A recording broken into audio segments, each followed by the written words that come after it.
Right the output of the following Python code list one. तो यहाँ पे एक लिस्ट गिवन है और यहाँ पे list dot sort function use किया गया है, उसके बाद प्रिंट करना है लिस्ट वन को। तो देखो जो सॉर्ट फंक्शन होता है वो हमारा जो लिस्ट के जो एलिमेंट होते हैं उनको सॉर्ट करता है बाय डिफॉल्ट असेंडिंग ऑर्डर में, और ये जो चेंज करता है वो ओरिजिनल लिस्ट में ही चेंज करता है। तो ये कोई नई लिस्ट हमें रिटर्न नहीं करता, ये ओरिजिनल लिस्ट में ही चेंज करता है। तो मतलब कि सेम जो आपकी मेमोरी के अंदर लिस्ट स्टोर है उसी में जाके ये सॉर्ट करता है। तो इसका मतलब ओरिजिनल लिस्ट आपकी चेंज हो जाती है यहाँ पे लिस्ट वन। अब ये जो सॉर्ट फंक्शन लगाने के बाद लिस्ट वन होगी आपकी सॉर्टिंग में कन्वर्ट हो जाएगी। उसके बाद प्रिंट कर रहा है लिस्ट वन। तो यहाँ पे जो आपका आउटपुट आएगा वो क्या आएगा, ये जो ओरिजिनल लिस्ट है वो अब सॉर्ट हो चुकी है बाय डिफॉल्ट, किस में होती है, असेंडिंग ऑर्डर में। तो यहाँ पे जो आंसर आएगा सबसे पहले 12, 12 से भी पहले 10 आएगा। तो 10 आ जाएगा, 10 के बाद 12, फिर 26, फिर 32, 65 और 80। तो आंसर हो जाएगा आपका बी वाला। तो इसका आंसर आ गया आपका बी, क्योंकि सॉर्ट फंक्शन ओरिजिनल लिस्ट में चेंज करता है। ये ध्यान देने वाली यहाँ पे चीज है। तो ओरिजिनल लिस्ट में चेंज मतलब ओरिजिनल अब आपकी कन्वर्ट हो चुकी है सॉर्टिंग में बाय असेंडिंग ऑर्डर।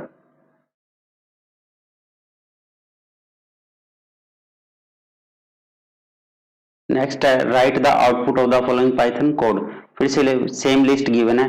यहाँ पे जो फंक्शन यूज किया गया है वो सॉर्टेड फंक्शन यूज किया है। तो अब ये सॉर्टेड फंक्शन क्या करता है, तो ये एक नई लिस्ट क्रिएट करता है आफ्टर सॉर्टिंग, मतलब कि ओरिजिनल लिस्ट में अब चेंज नहीं करेगा, ये एक नई लिस्ट जनरेट कर देगा और सॉर्ट करके हमें रिटर्न करता है। तो इसका मतलब 12, 32, 65, 26, 80 और 10, तो इसको एक नई लिस्ट में कन्वर्ट कर दिया। 10, 12, 26, आपका 32 और 65 और 80। तो ये एक नई लिस्ट आ जाएगी। ये इसका नाम आप कुछ भी रख सकते हो, L2।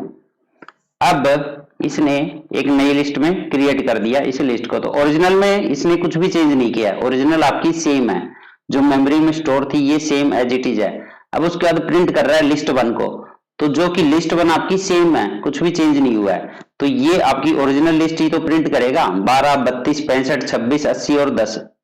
तो आंसर आ जाएगा आपका ए वाला। तो ये डिफरेंस होता है आपका सॉर्ट और सॉर्टेड फंक्शन में। एक ओरिजिनल में चेंज करता है और दूसरा क्या करता है, एक नई लिस्ट जनरेट करता है। तो आपको ध्यान रखना है कि उसने आउटपुट जो पूछा है वो क्या पूछा है वहां पे। तो इसका आंसर आ जाएगा ए।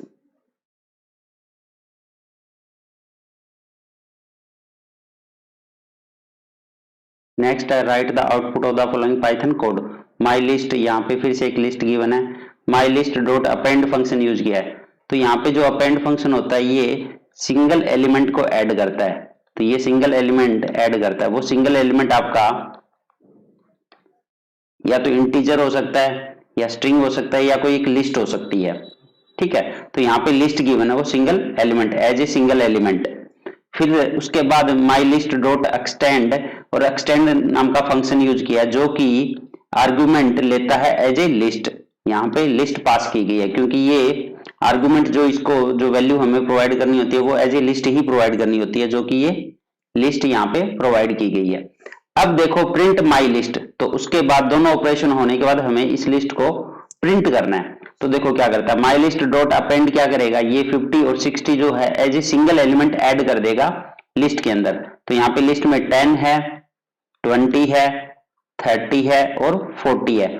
उसके बाद में यहाँ पे as a single element add कर दिया 50 और 60 को, और दोनों ही लास्ट में ऐड करते हैं जो भी आपकी गिवन लिस्ट होती है।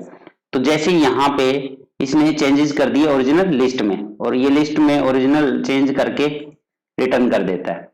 उसके बाद माई लिस्ट डॉट एक्सटेंड, ये क्या करेगा 80 और 90। अब ये एज ए लिस्ट पास की गई है, तो ये मल्टीपल एलिमेंट को ऐड करने के लिए यूज होता है एक्सटेंड।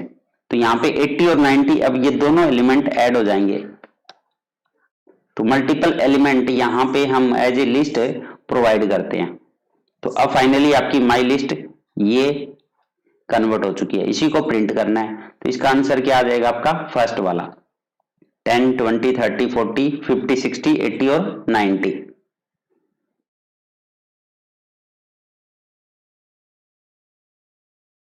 नेक्स्ट है what will be the output of the following code segment. तो यहाँ पे माई लिस्ट गिवन है फिर से, और डिलीट नाम का कीवर्ड यूज किया गया है। डिलीट माई लिस्ट, और यहाँ पे स्टार्टिंग दी है 3 और एंडिंग नहीं दी। तो ये जो डिलीट कीवर्ड होता है ये देखो क्या करता है, अब ये लिस्ट माई लिस्ट में जो इंडेक्स नंबर स्टार्ट कहां से हो रहा है 3 से। तो अब अगर आप इस लिस्ट को देखो तो 1, 2, 3, 4, 5, 6, 7, 8, 9 और 10। तो अगर इनका इंडेक्स नंबर यहाँ पे हम मेंशन करें तो ये 0 पे है, ये 1 पे है, ये 2, ये 3 पे, ये सारे इंडेक्स नंबर है इनके। तो अब डिलीट कह रहा है ये कि माई लिस्ट को डिलीट करना है हमें। तो माई लिस्ट को डिलीट कहां से करना है, स्टार्ट करना है 3 से, और एंडिंग नहीं दी। तो जैसा कि एंडिंग नहीं गिवन हो तो ये एंड तक ही जाता है आपका। तो ये डिलीट करेगा 3 वाले इंडेक्स से स्टार्ट करना, तो 3 वाले से स्टार्ट करेगा डिलीट करना, और एंडिंग तक सारे एलिमेंट को डिलीट कर देगा। तो ये वाला ये एलिमेंट सारे डिलीट हो जाएंगे, और फिर करेगा print my list.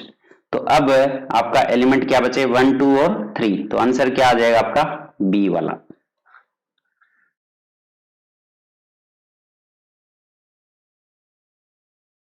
What will be the output of the following code? My list given है फिर से, और डिलीट कीवर्ड यूज किया है माई लिस्ट। तो फिर से वही चीज है, जब आपको स्टार्टिंग नहीं दी यहाँ पे और एंडिंग भी नहीं दी है, बट स्टेप दी है, तो स्टेप आपका काउंट होगा 2 से। तो अब ये कौन से एलिमेंट को डिलीट करेगा, तो यहाँ पे फिर से एलिमेंट लिख लो 1, 2, 3, 4, 5, 6, 7, 8, 9 और 10।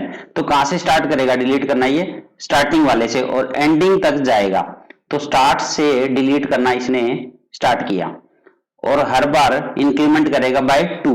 तो मतलब कि 1 को डिलीट करेगा सबसे पहले, क्योंकि स्टार्टिंग 1 से ही करेगा ये, और 1 के बाद नेक्स्ट एक छोड़ के डिलीट करेगा 3, एक छोड़ के डिलीट करेगा 5, एक छोड़ के डिलीट करेगा 7, एक छोड़ के डिलीट करेगा 9।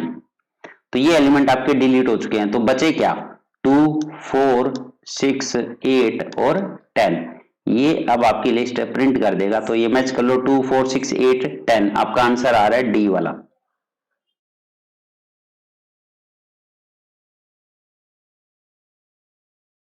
What will be the output of the following Python code? List given है यहाँ पे एक।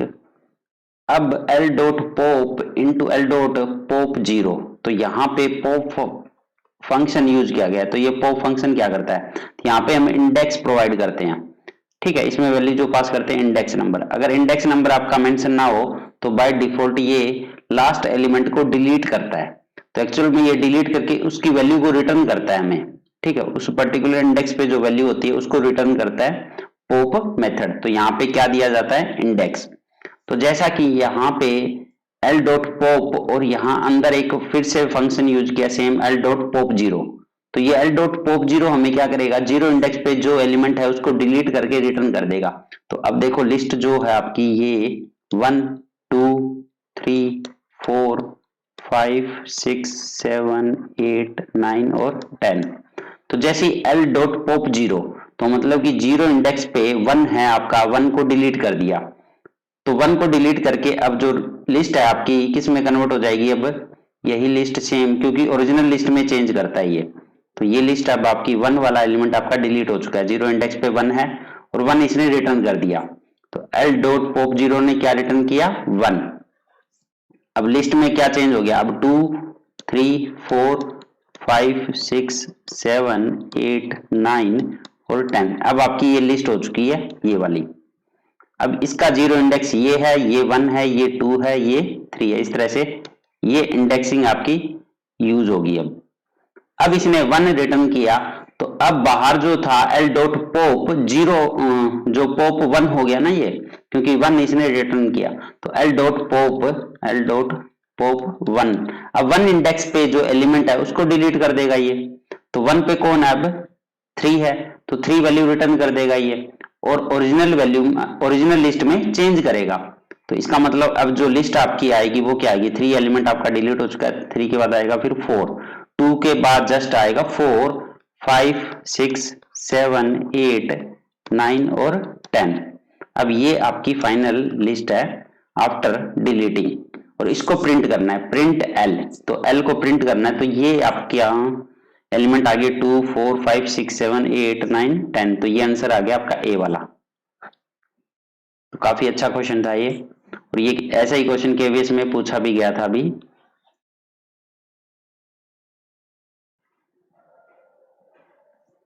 What will be the output of the following Python code. यहाँ पे फिर से लिस्ट गिवन है, और L1 is equal to L dot pop, और अंदर फिर से एक फंक्शन गिवन है L डॉट पॉप 0। तो L डॉट पॉप 0 क्या करेगा, जीरो वाले एलिमेंट, जीरो वाले इंडेक्स वाले एलिमेंट को डिलीट करेगा। तो इस तरह से ये लिस्ट गिवन है आपको। अब इसमें देखो जीरो इंडेक्स पे कौन है, तो जीरो वाले इंडेक्स के एलिमेंट को डिलीट कर दिया, तो 1 है जो कि, और ये रिटर्न करता है यही एलिमेंट, तो मतलब 1 रिटर्न कर दिया इसने डिलीट करने के बाद। अब L डॉट पॉप 1 हो चुका है ये, तो यहाँ पे इंडेक्स जो आया वो 1 आया, तो 1 डिलीट होने के बाद में अब लिस्ट आपकी 2 से स्टार्ट होगी ना, तो इस तरह से स्टार्ट होगी। अब इसका जीरो इंडेक्स पे 2 है, और 1 पे 3 है, 2 पे 4 है, इस तरह से। तो अब L डॉट पॉप 1, तो 1 पे जो एलिमेंट है वो 3 है, तो 3 रिटर्न कर दिया इसने। तो L डॉट पॉप 1 ने क्या रिटर्न किया, 3, और ये जो 3 है वो स्टोर हो रहा है L1 में, क्योंकि वैल्यू रिटर्न करके हमने स्टोर कर ली L1 में। उसके बाद प्रिंट कर रहा है L1, तो L1 प्रिंट कर रहा है, तो आउटपुट क्या आ जाएगा, 3 आ जाएगा। आपका आंसर क्या आ गया, 3।